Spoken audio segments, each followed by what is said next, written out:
You Property PH is running a podcast within a blog, and episode 2 drops you straight into a 43-page contract that one buyer skimmed in 40 minutes before catching a flight to Dubai. That's the setup, and the episode uses two buyers, Maria and Jerome, to work through what a pre-selling contract to sell actually contains. The reservation fee structure, what ownership means before full payment, turnover date language, forfeiture clauses, and the gap between what an agent says and what the document says.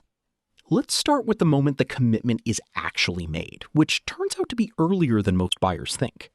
The episode opens with a structural tension, the reservation fee. In Maria's case, 30,000 pesos paid on a Saturday is not a down payment, but it reshapes every decision that follows. The post is direct about why. Paying the reservation fee is when the negotiation ends, not when you sign the contract to sell, not when you hand over the first amortization check. That's the upshot. By the time the contract arrives, walking away is expensive. The 30,000 is gone if you decline to sign. So the review window that looks like evaluation time is actually confirmation time for most buyers. Maria had 12 days in the Philippines, a departure date everyone in the showroom understood, and a review window that was generous in theory and meaningless in practice.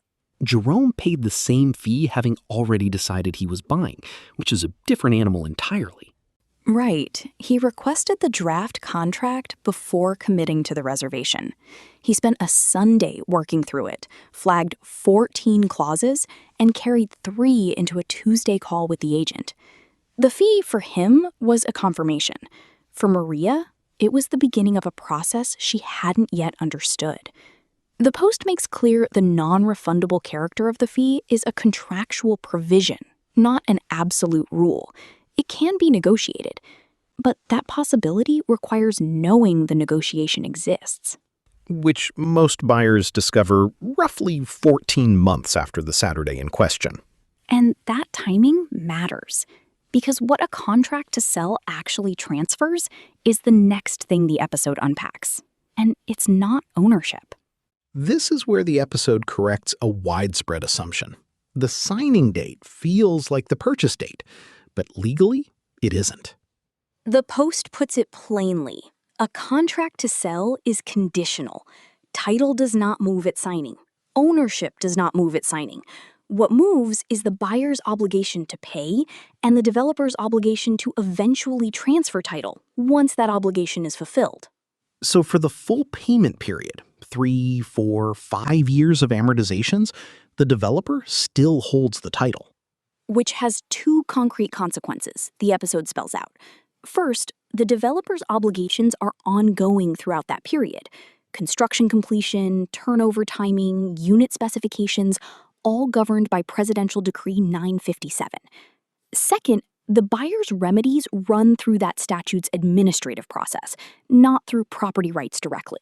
Filing with DHSUD, following an administrative timeline, appearing at hearings. The rights are real. They require the buyer to initiate them. Maria's question, after Jerome explained all of this in a group chat, was one line. So what does the law give me until I finish paying? The episode's answer is that PD 957 sets a floor of protections the contract cannot waive, including rescission rights if the developer fails to deliver within the statutory grace period. But those protections are administrative remedies, not automatic ones. None of that comes with the copy of the contract Maria put in her carry-on.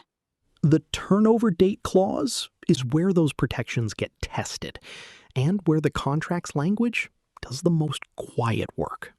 Jerome spent the most time on the turnover date clause during his Sunday review, specifically on what came after the delivery commitment. The core language was the developer would endeavor to complete and deliver the unit on or before Q4 2026. Jerome's first flag was the word endeavor, not will deliver, but closer to will try to deliver. What followed was a force majeure clause defining extension events to include acts of God, government action, changes in regulatory requirements, and critically, other causes beyond the developer's reasonable control, an explicitly non-exhaustive list. That catch-all is doing a lot of lifting. A delayed building permit, a revised environmental clearance, a new local government requirement mid-construction. Any of those could qualify, which means the turnover date can move without triggering any buyer remedy. Jerome asked the agent directly whether a delayed building permit would fall under government action for force majeure purposes. The agent said it probably would. The developer's legal team, when the agent followed up, confirmed the clause was standard and cited a strong delivery track record, which Jerome noted was not a narrower interpretation of the clause, just a reassurance about how often it had been invoked. Maria found the same clause on page 31, 16 months after signing, during a group chat conversation about a delay notice in a different project.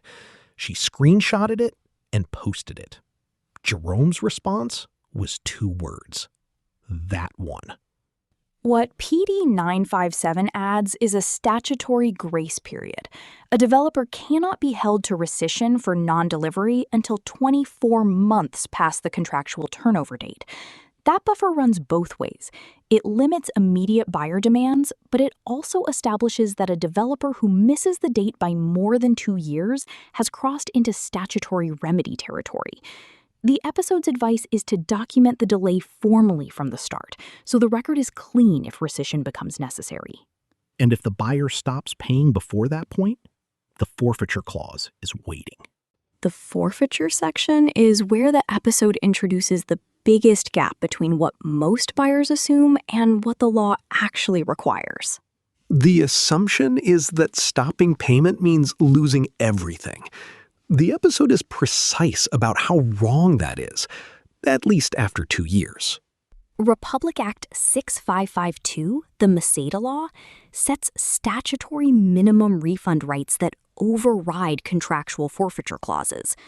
For buyers who have completed at least 2 years of installment payments, the law requires a refund of at least 50% of total payments made, increasing by 5% for each additional year, up to a maximum of 90%. The contract's forfeiture clause cannot go below that floor. The episode is explicit. The developer cannot waive the Masada Law, and a buyer cannot waive it either. Maria did the math on her own contract's forfeiture clause, which specified full forfeiture with a carve-out for amounts exceeding 25% of the total price, and found she'd recover significantly less than she'd assumed.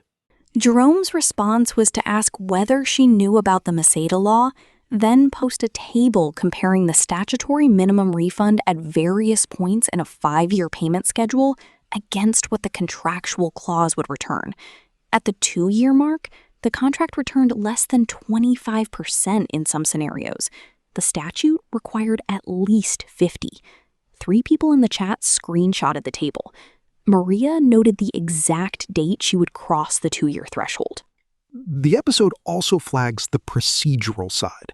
Cancellation under the Masada Law requires notarial notice, a formal, notarized written notice served on the buyer. A text message or email doesn't constitute valid cancellation. The form matters because defective cancellations are legally defective. And the episode closes this section with a line that captures the whole dynamic. The statute wins, but you have to know the statute exists to invoke it. Which brings the episode back to the gap between what the agent said and what the contract said, the place where most of this starts. The episode is careful not to frame the agent-contract gap as fraud by default. Most of it is something more ordinary. A salesperson who understands projected timelines and product features, but not the legal qualifications embedded in the documents they're facilitating. The agent who told Maria Q4 2026 probably believed it. The force majeure language that qualified that date was in the contract, not in his mental model of the project. Jerome's approach was deliberate. He treated agent representations as sales layer information, useful for understanding the product's positioning, not its contractual structure. The episode grounds this in a legal principle most buyers haven't encountered, the parole evidence rule. Under Philippine contract law, when an agreement is reduced to writing, the written instrument is the authoritative record. Evidence of prior oral representations that would contradict the written terms is ordinarily not admissible. The agent is not a party to the contract to sell. The developer is. The developer is bound by what the written contract says. The developer is not bound by what the agent said. So if the agent said the forfeiture clause would take 20% and the contract says 25, the contract controls. If the agent said the turnover date was firm and the contract qualifies it with a force majeure window, the contract controls. The episode ends this section by returning to Maria and Jerome. Both are current on payments, both in the same building, same monthly amortization. What differs is what each of them has available as leverage, as documented understanding, depending on whether they went through the Saturday afternoon version of the process or the Tuesday evening version. Jerome has a phone note from the week before he signed summarizing what the agent said about the force majeure clause, including the gaps. Maria has the group chat. The episode describes her first 14 months as not knowing I didn't know. Which is, the episode suggests, the accurate description of where most pre-selling buyers are during the quiet middle. And the closing section makes clear that the middle is exactly where the contract is doing its work. The contract, the statute, the administrative process. 3 separate documents, 3 separate layers, and you need all 3 to understand what you actually agreed to. And the episode's real question is still open. What happens when the system is tested, when the delay notice arrives and the filing has to happen? That's where the next episode seems to be headed. Jerome has a folder. Maria has started one. That might be the most useful sentence in the whole piece. It's a good place to pick up.